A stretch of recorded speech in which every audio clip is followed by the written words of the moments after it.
Me gusta mucho irme de vacaciones, pero mis vacaciones, especialmente cuando han sido muy largas, siempre me recuerdan a la importancia y el valor del trabajo, porque eventualmente hacia el final de mis vacaciones tienden a convertirse en batallas de aburrimiento cuando me hago la pregunta, ¿qué voy a hacer hoy? Como te mencioné a algunas personas recientemente, ¿cuántas veces a la semana puedo ir a Whole Foods, a la tienda de comida? ¿Cuántas veces? Verás, aunque todos necesitamos un descanso en nuestro trabajo diario, como aprendimos la semana pasada al estudiar sobre el principio de tomar un día libre a la semana, la Biblia deja muy claro que Dios nos creó para trabajar y que trabajar, aunque a veces es duro y desafiante, es bueno. Antes de que cayera el hombre, leemos en Génesis 2:15 que Dios tomó al hombre Adán y lo puso en el jardín de Edén para que lo cuidara y lo guardara. Y en Proverbios nos manda a no solo trabajar duro, sino nos dice que trabajemos muy duro, exhortándonos a no ser perezosos. Leemos en Proverbios 6, de 6 al 11, ve, mira la hormiga perezosa, observa sus caminos y sé sabio, la cual sin tener jefe ni oficial ni señor, prepara en el verano su alimento y recoge en la cosecha su sustento. ¿Hasta cuándo perezoso estarás acostado?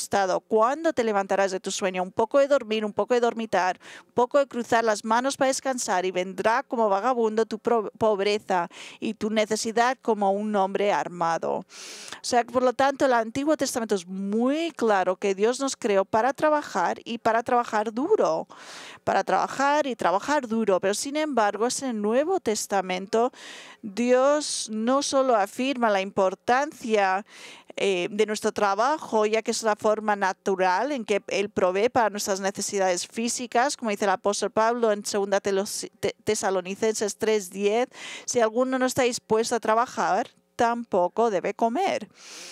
Pero es en el Nuevo Testamento también donde Dios habla específicamente cómo debería ser nuestra actitud hacia el trabajo. Él dijo a través del apóstol Pablo en Colosenses 3:23, y todo lo que hagáis, hacedlo de corazón, es decir, con toda tu alma, como para el Señor y no para los hombres.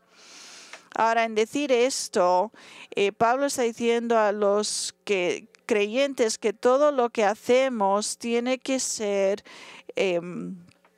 como creyentes en Cristo. Todo lo que hacemos relacionado con nuestro trabajo debe de ser con una actitud de servir a nuestro Señor Jesucristo, para que todo nuestro trabajo, todo lo que hagamos, da igual cómo lo vea la sociedad, debe de ser considerado noble y valoroso por Dios.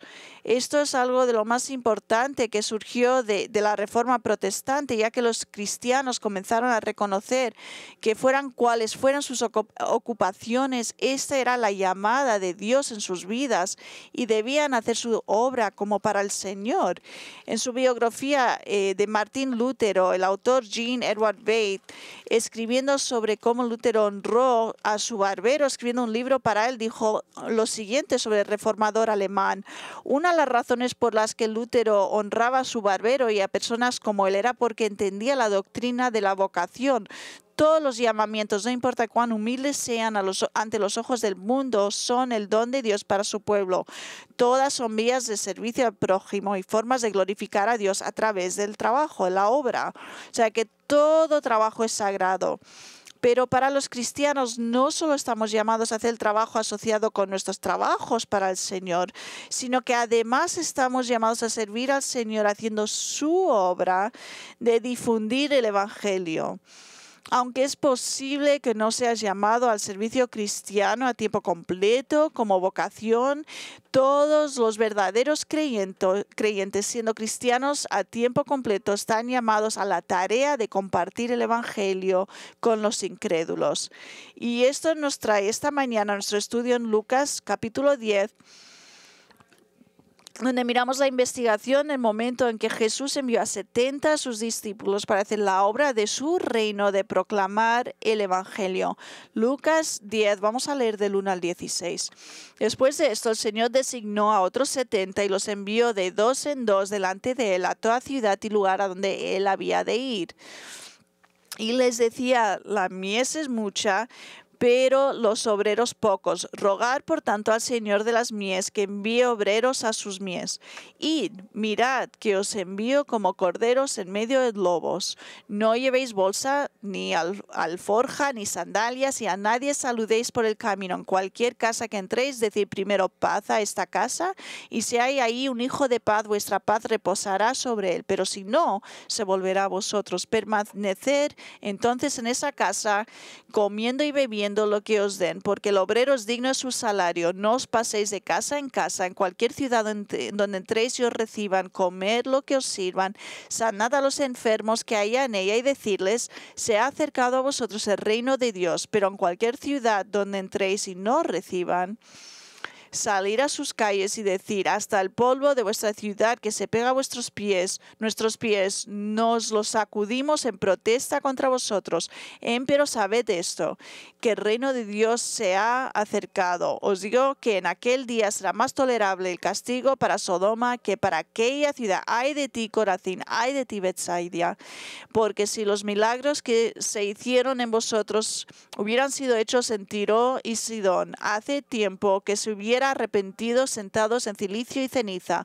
Por eso en el juicio será más tolerable para el castigo de Tiro y Sidón que para vosotros. Y tú, Capernaum, ¿acaso serás elevada hacia los cielos? Hasta el Hades serás hundida. El que a vosotros escucha, a mí me escucha, y el que a vosotros os rechaza, a mí me rechaza. Y el que a mí me rechaza, rechaza al que me envió. Comenzamos a ver estos versículos hace unos meses y es fácil olvidar lo que hemos aprendido ya. O sea, que deja que os recuerde que estos versículos se refieren al momento de la vida de nuestro Señor, cuando habiendo concluido su ministerio en la provincia de Galilea, que estaba en el norte de Israel, comenzó un viaje a la zona de Judea y a una región al este de Jordán llamada Perea. Este viaje duraría varios meses y culminaría con su llegada a la ciudad de Jerusalén, donde sería arrestado, crucificado, sepultado y resucitado de entre los muertos. Ahora, en algún momento al comienzo de este viaje, el Señor, que este viaje tardaría meses, pero el Señor designó a 70 de sus discípulos para que fueran a las diversas aldeas de Judea y Perea y que proclamaran a la gente que vivía ahí el mensaje de que el reino de Dios había llegado, porque Él, el Mesías y Rey de Israel, había llegado. Al enviarlos de dos en dos, Jesús les dio instrucciones muy específicas sobre cómo debían llevar a cabo este ministerio de proclamar su reino. Y eso es lo que hace este pasaje, la escritura, tan importante para nosotros y tan relevante para nosotros. Porque como les señalé cuando comenzamos a estudiar este pasaje hace unos meses, estos 70 discípulos de Jesús eran hombres ordinarios, no eran clérigos, nada profesional, no eran rabinos de sinagogas, ni siquiera eran ministros de tiempo completo como los 12 apóstoles. Eran simplemente solo 70 hombres comunes que creían que Jesús era el Mesías, hombres que lo amaban y que por lo tanto estaban dispuestos a seguirlo y obedecerlo, incluso si eso significaba sentirse incómodos, salir a pueblos y aldeas con los que no estaban familiarizados. Y digo incómodo porque hay que tener en cuenta que estos 70 hombres eran todos de la zona de Galilea.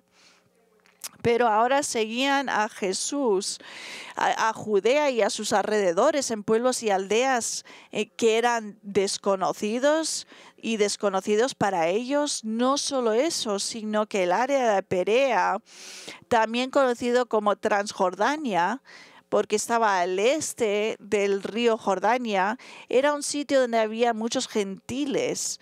Y entonces, siendo hombres judíos de Galilea, definitivamente estaban fuera de su zona, siendo cómodos, pero debido a que amaban al Señor, estaban dispuestos a seguirlo sin importar cuán incómodos pudieran estar.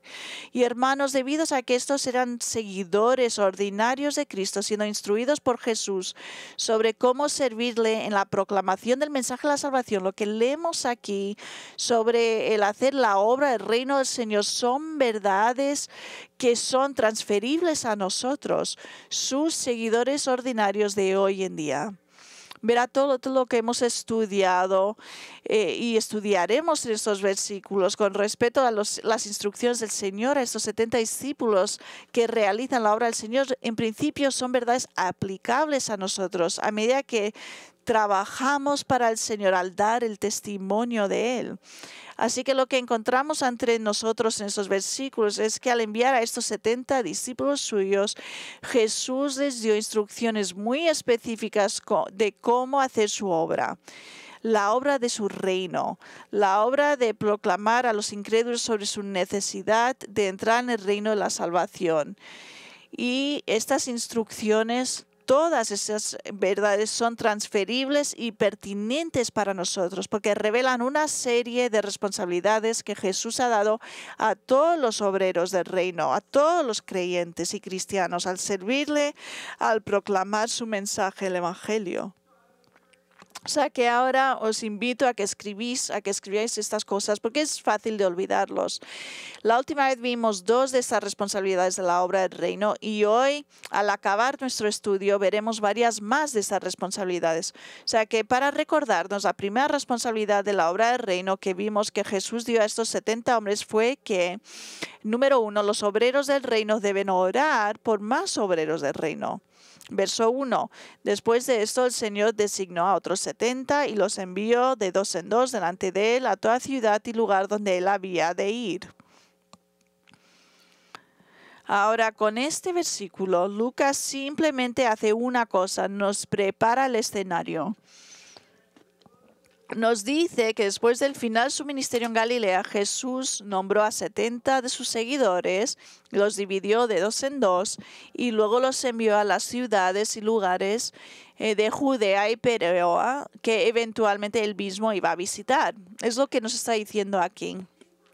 Y al darnos la escena aquí para nosotros, Lucas procede a decirnos que la primera responsabilidad que el Señor dio a sus 70 obreros del reino fue orar por más obreros del reino. Verso 2.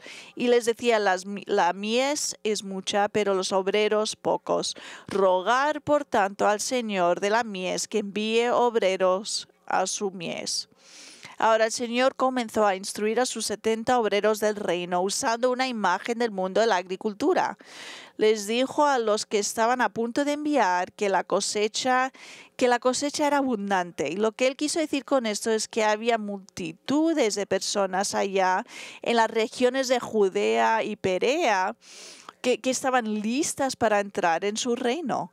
Sin embargo, mientras que había muchos que estaban listos para entrar en su reino porque sus corazones habían sido preparados soberanamente por Dios para aceptar a Cristo como Mesías, los obreros que se necesitaban para predicarles el Evangelio eran pocos, no habían suficientes. Es decir, Jesús estaba diciendo que había muy pocas personas disponibles y dispuestas a alcanzar a estas personas con el mensaje acerca de Él y ayudar a guiar a estas personas a su reino. Y debido a esta situación en la que la mies era abundante, pero los obreros eran pocos, Jesús les dijo a estos 70 discípulos, dijo, rogad pues al Señor de la mies que envíe obreros a su mies. Es decir, lo que él está diciendo aquí es, oren al Señor, el responsable de traer esta cosecha de almas a su reino. Oren para que levante y que envíe obreros a su cosecha. Es decir, a la luz del hecho de que hay multitudes de personas preparadas para entrar en su reino, pero tan pocos obreros, pedirle al Señor que traiga obreros para dar el Evangelio a estas personas y que puedan venir a ser salvos. Lo que Jesús está diciendo y lo que nos está diciendo hoy a nosotros, que somos responsables no solo de testificar a las personas inconversas, sino que también somos responsables, mirar esto, para orar, para que el Señor levante a más de sus siervos para compartir a los que están perdidos. Jesús nos ordena, no lo sugiere, sino que ordena a cada uno de sus seguidores que oren para que haya más cristianos que sean obedientes para compartir el evangelio con las personas perdidas. Y hay muchas maneras de aplicar este mandamiento a tu vida. En primer lugar, cada creyente debe orar para que el Señor levante más misioneros de tiempo completo. Hay una gran escasez en nuestro día de personas que están siendo entrenados para ser misioneros en seminarios y universidades cristianos. Deberíamos pedirle al Señor que llame a más jóvenes, personas de mediana edad y mayores al campo de misioneros, hombres y mujeres, independientemente de su edad, dedicados a servir a Cristo en todo el mundo. Todos debemos de estar orando por esto. En segundo lugar, podemos orar para que el Señor mueva a los cristianos en cada comunidad donde vivimos en todo el mundo a dar testimonio fiel de Él. También podemos orar que el Señor levante a más personas para servir en las iglesias locales, que sean fieles en proclamar el Evangelio, especialmente a los niños que asisten a estas iglesias. Y finalmente, puedes y debes pedirle al Señor que te abra oportunidades para compartir el Evangelio con las personas con las que entras en contacto. Y esto es realmente un mandamiento muy simple que el Señor nos ha dado para obedecer. Tu Señor te ordena que le pidas que levante obreros cristianos que compartan fielmente el Evangelio con los demás. Esto no es difícil. No es difícil, pero sin embargo muy pocos cristianos hacen esto. Pero ahora podemos cambiar eso. Ahora que sabes que debes de estar orando, puedes empezar a orar más, que el Señor levante más. Tiene que formar parte regular de tus oraciones. O sea que habiendo enseñado aquí, nuestra aplicación es que todos debemos de estar orando por más obreros del reino. Jesús les dio a estos 70 seguidores leales de sí una segunda responsabilidad, y esa que es los obreros del reino deben depender totalmente de Él. Dice en el verso 3, id, mirad que os envío como corderos en medio de lobos. Habiéndoles dicho que oren por más obreros del reino, Jesús ahora les dice a sus 70 discípulos que vayan. Significa que sal de aquí, abandona físicamente Galilea y dirigir hacia Judea y Perea. Es decir, porque hay una multitud de personas que están listas para entrar en mi reino. Te estoy enviando con urgencia para que vayan. Pero antes de enviarlos a diversos pueblos y aldeas de Judea y Perea, Él quiere que primero entiendan en qué se están metiendo. Les dice que su misión será extremadamente peligrosa, no será fácil. Y es peligroso porque Él dice que los está enviando como corderos en medio de lobos.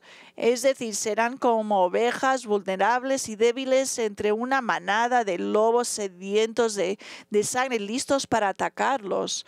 Y los lobos a los que Jesús les estaba refiriendo aquí no son lobos literales, sino que son individuos semejantes a lobos que son hostiles hacia Cristo, hacia el Evangelio. Esas personas no son las que están empeñadas en dañar a las ovejas de Cristo, tanto físicamente como emocionalmente. Atacan el mensaje del Evangelio y a veces hasta atacan los mensajeros del Evangelio. O sea que Jesús les advierte que serán muy vulnerables a los ataques de estos lobos salvajes anti-evangelio. Algunos de ellos sin duda se encontrarían enfrentados a una persecución en los tribunales de justicia, otros igual en sinagogas judías, otros por parte de las autoridades gubernamentales locales, otros serían rechazados por su propia familia y parientes. Y hermanos, nada ha cambiado en los últimos 2000 años. Mientras servimos al Señor, seguimos siendo corderos débiles en medio de lobos sedientes de sangre a quienes les encanta atacar, perseguir y tratar de desacreditar a los siervos de Cristo y el mensaje del Evangelio, especialmente cuando eres un testigo constante de Él. Es peligroso. Y es peligroso porque armado con el mensaje del Evangelio eres una amenaza para Satanás y su reino de tinieblas, y así envía a sus agentes diabólicos para atacarte, a veces con calumnias verbales y a veces con violencia física real. Esto es lo que podemos esperar y por lo tanto no debemos de estar sorprendidos cuando esto ocurre. Esta es la razón por la que Pedro escribió a aquellos de su día en 1 Pedro 4:12. Amados, no os sorprendáis del fuego de prueba que en medio de vosotros ha venido para probaros como si alguna cosa extraña os estuviera aconteciendo. Está diciendo, no estéis sorprendidos. Ya os estamos advirtiendo que esto va a ocurrir. Pablo le dijo lo mismo a Timoteo en Timoteo 3:12. Y en verdad todos los que quieren vivir piadosamente en Cristo Jesús serán perseguidos. Si eres testigo de Cristo, va a llegar un momento donde vas a sentir persecución de alguna manera en algún momento, porque Satanás odia lo que estás haciendo, te odia a ti y va a enviar a personas inconversas que te persigan y te traten de hacerte la vida imposible para que tengas miedo e intimidación, para que no hables y ni compartas el Evangelio. Pero el hecho de testificar pueda ser peligroso no significa que tengas que acobardarte de miedo y definitivamente no significa que debas eludir tu responsabilidad de compartir el Evangelio de manera agresiva y audaz, aunque esto te señale como un objetivo específico para los lobos. Y eso es porque si bien puedes ser una oveja vulnerable y expuesta entre los lobos salvajes, las buenas noticias es que no estás solo. No estás solo. Note de nuevo, Jesús dijo a estos 70 discípulos suyos, en el versículo 3, él dijo, id, mirad que os envío como corderos en medio de lobos. Yo os estoy enviando. Lo que nos da coraje y nos sostiene en situaciones peligrosas es que sabemos quién nos está enviando. No estamos ahí a solas. Estamos siendo enviados por nuestro pastor Jesús. Él dijo, ir por vuestros caminos, he aquí yo os envío. Es decir, Él está diciendo que no estás ahí afuera solos, testificando a la gente. Yo soy tu pastor, yo os he enviado a la batalla y yo estoy ahí contigo para protegerlos, sostenerlos, animarlos, incluso cuando son atacados por lobos despiadados. Verás, lo que Jesús quiere que sus 70 seguidores se den cuenta es que aunque estarán en situaciones extremadamente peligrosas como corderos entre lobos, no están solos en la batalla. Él está allí para ti también, para protegerte. Y tienes que confiar en Él, depender de Él y no olvidarte de que Él está contigo. Eso es verdad para nosotros, era verdad para los apóstoles. Cristo está con nosotros, con la gente que va en contra de nosotros. Él quiere que confíes en Él, que dependas de Él. Él quiere que dependas de Él para darte las palabras que necesitas para decir la actitud correcta de respuesta a la oposición y confiar en Él para sostenerte y protegerte incluso cuando te enfrentas a oposición amenazante de los incrédulos. Y para asegurarse que estos 70 entiendan cuánto necesitarán depender de Él, no solo para su seguridad, sino también para su sustento y provisiones. Jesús declara esto en el verso 4. No llevéis bolsa, ni alforja, ni sandalias, y a nadie saludéis por el camino. Él les dice a estos 70 obreros del reino que hagan algo que igual parece algo extraño e inusual. Les ordena que viajen ligeros mientras se adentran en las regiones de Judea y Perea, tan ligeros que no deben llevar ni un cinturón de dinero. Eso es lo mismo que nosotros llevar un bolso. No, les dijo que no trajeran una billetera, una bolsa que contenía dinero. Eso es como nosotros ir en un avión y no llevar ni bolsas ni nada de ropa.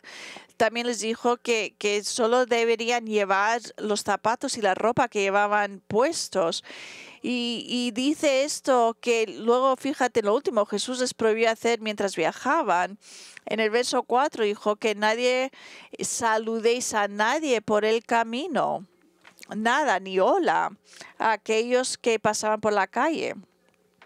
Simplemente les estaba diciendo que no deberían hacer lo que era de costumbre para los judíos, haciendo en esa cultura que era el qué, que era detenerse y participar en saludos largos, lentos y elaborados que podía durar durante horas. ¿Y por qué no deberían hacer esto? Porque estaban en una misión urgente del Señor para dar el Evangelio por toda Judea y Perea. Y este no era el momento para charlas relajadas. Entonces, ¿por qué Jesús impuso tantas restricciones tan estrictas a estos hombres al prohibirles llevar provisiones con ellos cuando entraran a Judea y Perea? ¿Por qué? Es porque Él quería que aprendieran a depender de Él como su pastor para satisfacer todas sus necesidades. Era así de simple. No solo estos 70 hombres tenían que aprender a confiar en que el Señor los protegería de ellos, y también quería que ellos dependiera para todas sus necesidades básicas, como comida, refugio. Querían que supieran que podían contar con la verdad. Salmo 23, el Señor es mi pastor, nada me faltará. Nada me faltará. ¿Por qué? Porque mi pastor me sostiene y me da todo lo que me hace falta. Tan diferente al día de hoy. Aunque al mandar a estos 70 discípulos suyos que no iban dinero ni suministros adicionales con ellos, este viaje misionero fue único y no es algo que Él ordene a los creyentes que haga cada vez que vayamos de viaje misionero, cualquier viaje por ese caso. El principio es cierto para nosotros también. Los obreros de su reino, todavía debemos mirar a Él para darnos todas nuestras necesidades, ya sea que estemos o no en un viaje de paz. Cada uno de nosotros necesitamos aprender que podemos confiar en Dios para todo lo que necesitamos, porque no solo es un pastor cariñoso, sino que también es un Padre amoroso, que promete darnos lo que es bueno para nosotros. A lo mejor no es todo lo que queremos, pero sí que lo que es bueno para nosotros. Jesús dice en Mateo 7:11, pues si vosotros, siendo malos, sabéis dar buenas dádivas a vuestros hijos, y lo hacemos, ¿cuánto más vuestro Padre que está en los cielos dará cosas buenas a los que le piden? Qué verdad más cariñoso. Y una de las verdades clave para experimentar el gozo de Dios satisfaciendo tus necesidades en el dinero, lo que sea, es enfocarte en obedecer su voluntad, lo cual incluye su mandamiento de contarles a otros acerca de Él. Esto es precisamente lo que Jesús enseñó en el Sermón del Monte, cuando dijo en Mateo 6:33, pero busca primero su reino y su justicia, y todas estas cosas os serán añadidas. En lugar de preocuparnos de cómo o ellos preocuparse cómo iban a sobrevivir, cómo iban a comer, vestirse, pagar sus cuentas, Jesús les dice que tengan como prioridad obedecer y honrar al Señor, y cuando hagan esto, Él se encargará de que les provea todo lo que necesiten para sobrevivir. Eso era una promesa para nosotros también. O sea que si estás preocupado por problemas de dinero, no debes de estarlo. Simplemente necesitas asegurarte de que tu corazón está en sumisión a Jesús como su Señor, y que tu prioridad sea honrarlo, obedeciendo su palabra, y luego ver cómo Él demuestra su fidelidad al satisfacer todas tus necesidades. Hasta ahora hemos visto que Jesús les dio a sus 70 obreros del reino, y a modo de aplicación a nosotros, dos responsabilidades. Uno, debían orar para que Dios levantara más obreros del reino para proclamar el Evangelio, y dos, debían depender totalmente de Él para satisfacer sus necesidades. Y ahora vemos una tercera responsabilidad, que es demostrar por su conducta, esto es nuevo, demostrar por su conducta que eran seguidores genuinos de Él, de Cristo. Versos 5 y 6. Y cualquier casa en que entréis, decid primero, paz a esta casa, y si hay ahí un hijo de paz, vuestra paz reposará sobre él. Pero si no, se volverá a vosotros. Ahora, con estas palabras, Jesús instruye a sus 70 seguidores sobre lo que deben hacer cuando realmente entraran en una nueva aldea, una ciudad que iban a evangelizar. Les dice que lo primero que debían de hacer cuando llegaran a la ciudad era buscar alojamiento, un hogar donde quedarse, y cuando el dueño de la casa donde el dueño de la casa fuera un creyente en él como el Mesías, o al menos fuera alguien receptivo a él como Mesías, es decir, un individuo que estaba esperando que llegara el Mesías, incluso si en ese momento no sabía exactamente quién era el Mesías. Debido a que la hospitalidad era una virtud tan importante en el antiguo Medio Oriente, se suponía que al llegar a una nueva ciudad, que alguien de esa ciudad ofrecería a cada pareja de discípulos un lugar para quedarse. Y cuando se les ofreciera tal alojamiento, los discípulos debían decir al dueño de la casa estas palabras: la paz sea esta casa. Es costumbre, incluso en nuestros días, que los judíos observantes se saluden mutuamente con un saludo de paz. Usando la conocida palabra hebrea para paz, a menudo dicen Shalom Aleichem, que significa la paz sea con vosotros. Y la respuesta apropiada a tal saludo es responder Aleichem Shalom, es decir, a ti paz. Sin embargo, al decirles a sus discípulos que saludaran al dueño de una casa con estas palabras, la paz sea esta casa, Jesús estaba diciendo mucho más que esto. Simplemente debían saludar cortésmente al dueño de la casa. Había más que esto, y la razón por la que sabemos esto es por lo que dice el Señor. Dice a continuación, dijo: si hay ahí un hombre de paz, sobre él descansará vuestra paz, pero si no, volverá a ti. Es decir, si este individuo es creyente en Jesucristo, o si está abierto al mensaje de Jesús, entonces pronto sería obvio por su respuesta lo que tenían que decirle los discípulos a él acerca del Señor. Un maestro de la Biblia explicó lo que Jesús quería decir de esta manera. Dijo: la frase hombre de paz dice literalmente hijo de paz. En la jerga judía, decir que alguien era hijo de algo significaba que esa persona tenía una disposición o naturaleza consistente con ello. Un hijo de paz sería receptivo al mensaje de paz eterna con Dios y a la entrada de su reino, que solo viene a través del Mesías, el Señor Jesucristo. Por otro lado, Jesús les dijo que si el mensaje no era aceptado, volverá a ellos, una expresión que significa rechazo.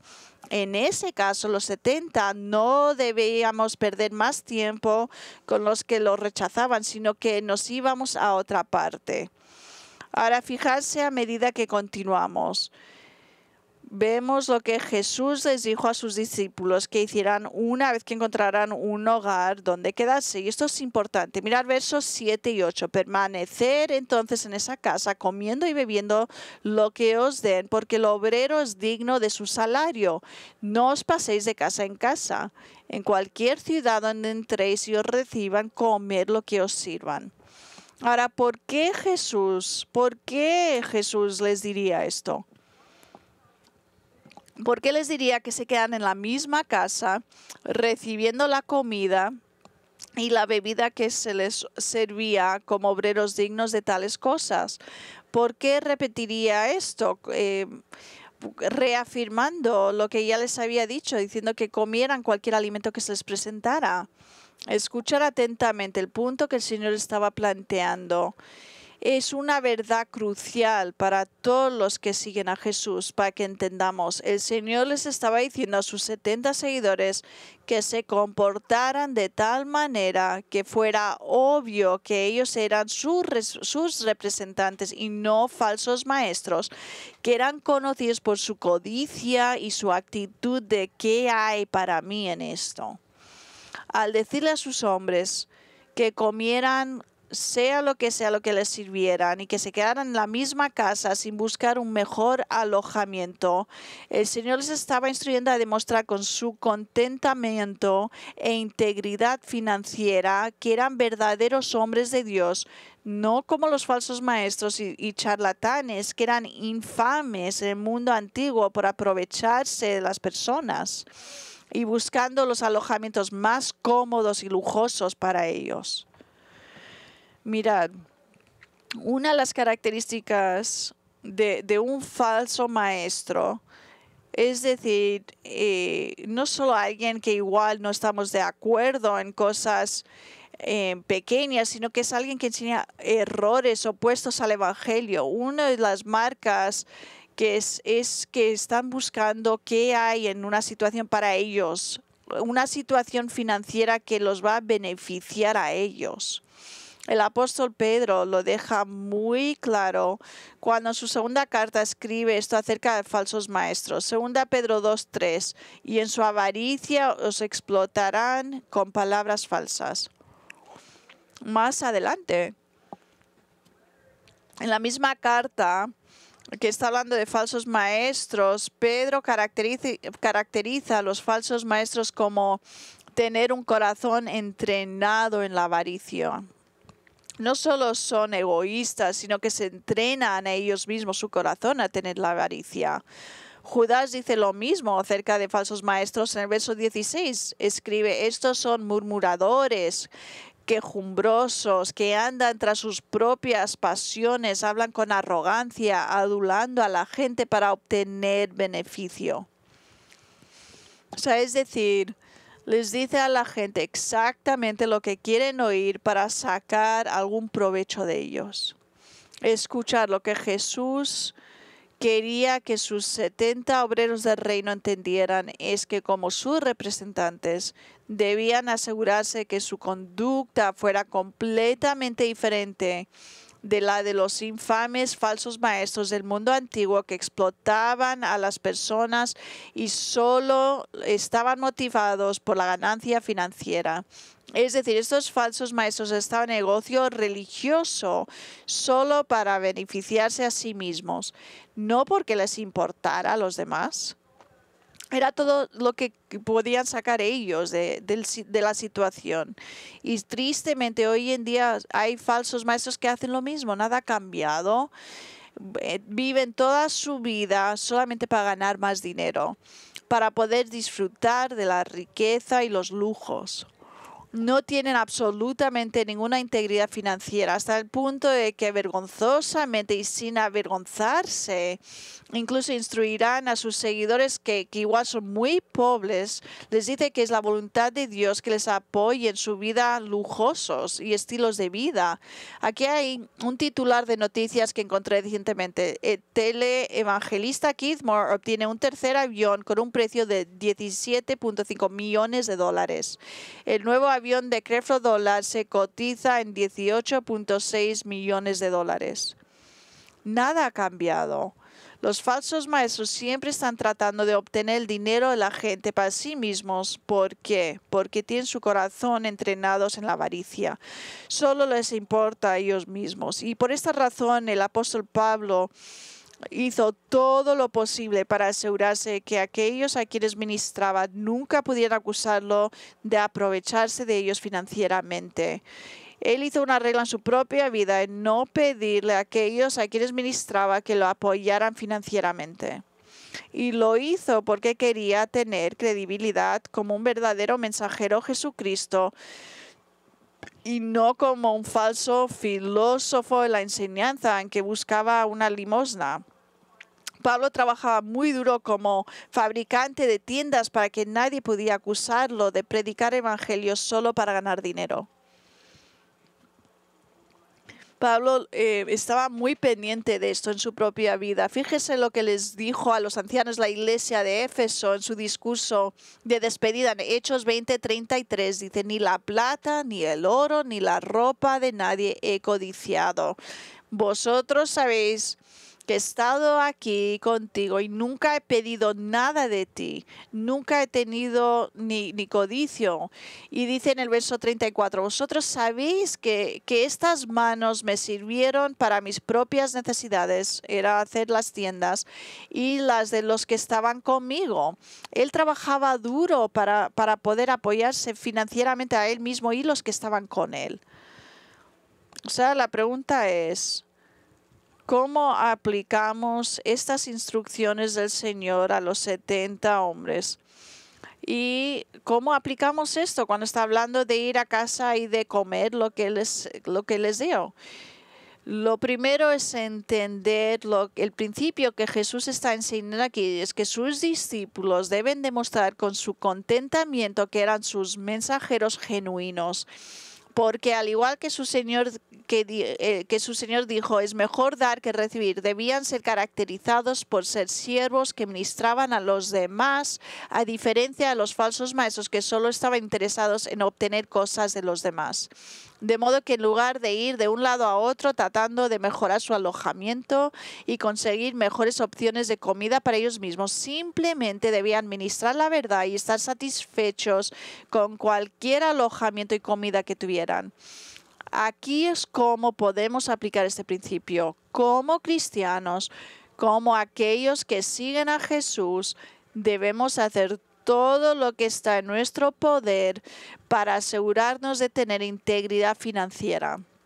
Que todo lo que hagamos en términos de ministrar a los demás debe hacerse con el pensamiento de beneficiar y bendecir a los demás y no a nosotros mismos.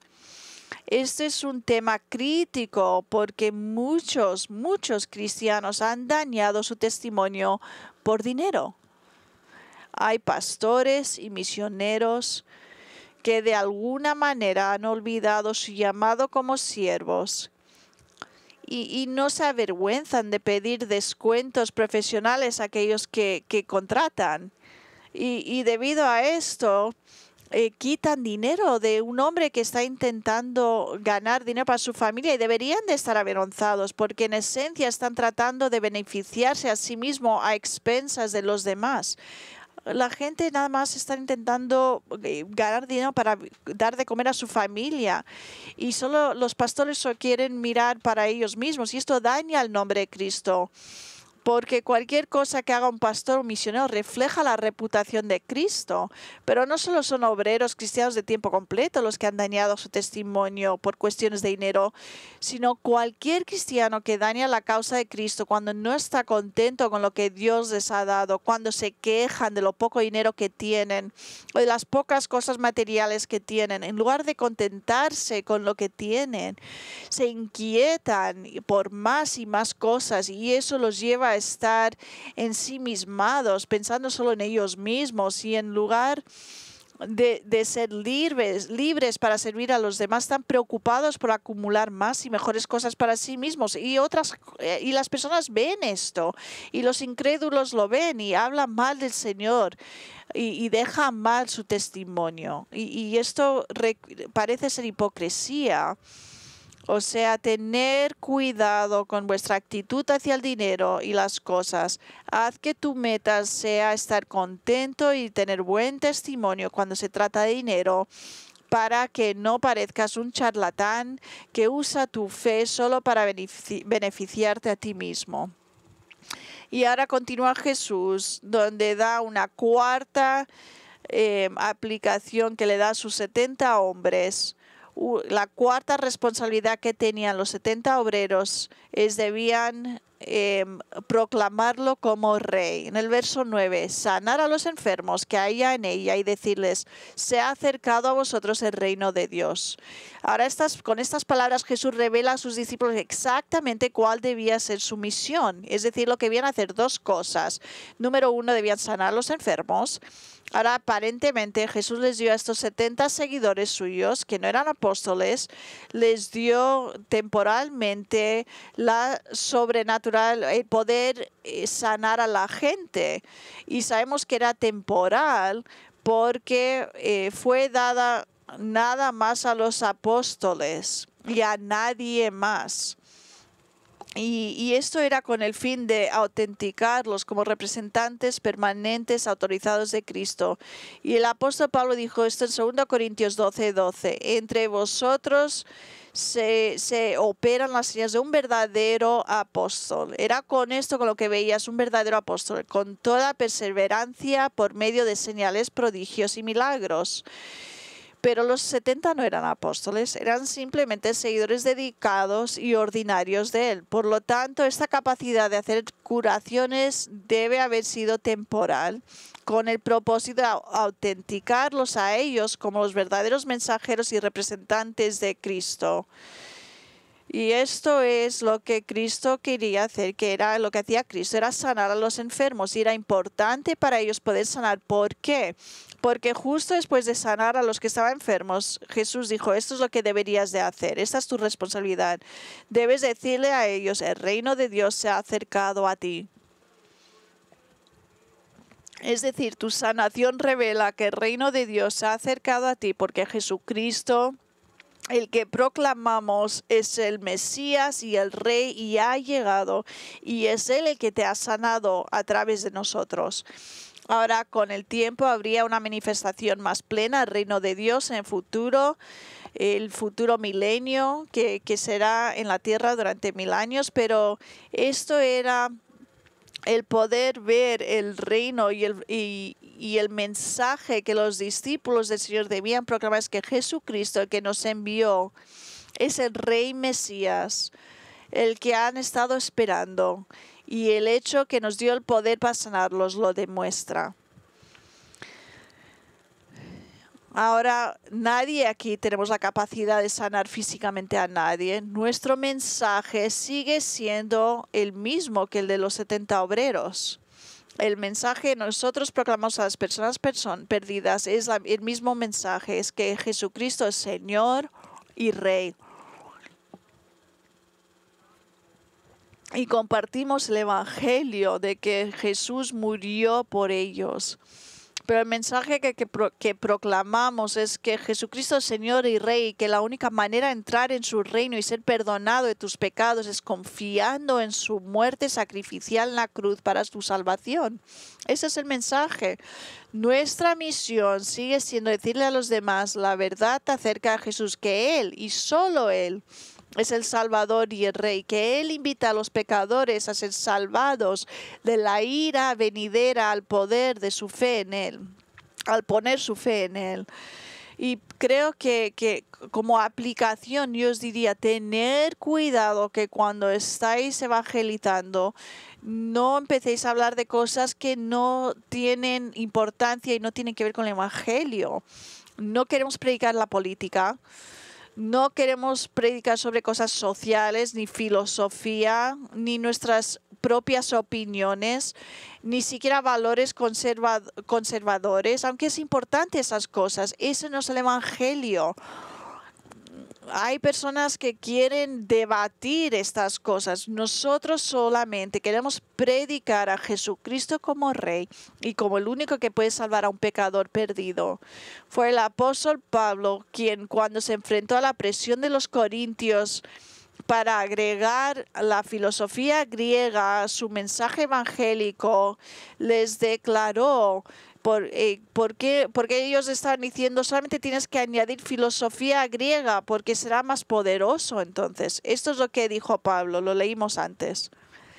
1 Corintios 2, versos 1 y 2. Esta fue la respuesta de Pablo, que entendía la filosofía. Pablo, que era tan listo, que era alguien tan listo que podía debatir con cualquier persona y habría ganado cada vez. Pero él dijo, y cuando vine a vosotros, hermanos, en Corintios, no lo hice con superioridad de palabra ni de sabiduría, proclamándoos el testimonio de Dios. Yo no vine con filosofía griega. Yo no vine para intentar impresionarte con palabras de superioridad.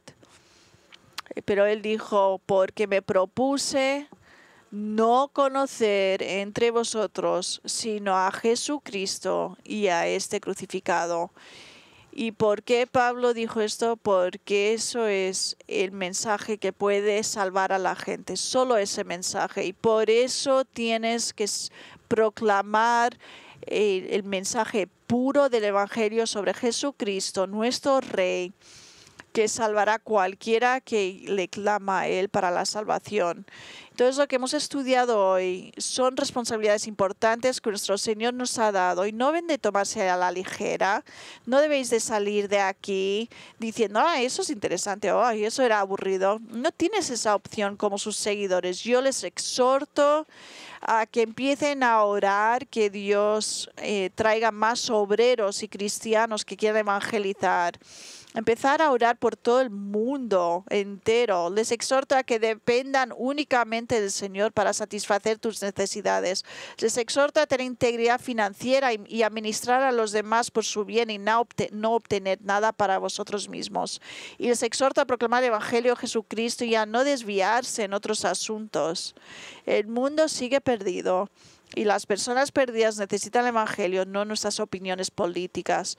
Y si tú aquí estás sentado, si estás mirando, si no conoces a Cristo como Salvador, entonces tú necesitas Evangelio. Tú estás perdido. Te insisto, por favor, venir a Cristo, arrepienta de tu pecado, reconoce que eres pecador, odia tu pecado. Rechaza tu pecado y caer en los brazos del Señor, que te puede salvar solamente confiando en Él como tu Salvador. Por favor, venir a verme. Si quieres hablar con uno de nuestros líderes sobre esto, estaré aquí delante. Vamos a orar.